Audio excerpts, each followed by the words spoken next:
بباريس سنة 2017 شابة اسمها كلارا تشتغل بمحل ورد راقي على نهر السين. كل يوم يجيها زبون غريب نفس الوقت ويطلب منها وردة وحدة بس، وردة حمراء. الغريب إنه كل مرة يدفع فلوس أكثر من اللازم وما يحكي ولا كلمة.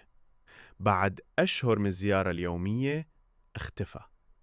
بعدها بأسبوع الشرطة اداهم شقة قريبة من المحل، يلكوه جثة بنت مقتولة بطريقة مرعبة، ومكتوب بورقة يمها: هاي مو إلها، الوردة كانت إلك انتي يا كلارا. الشرطة استدعت كلارا، ولما عرضوا عليها صورة القاتل انصدمت، لأنه كان خطيبها السابق اللي انفصلت عنه قبل 5 سنين، وكانت تحسبه ميت بحادث سيارة.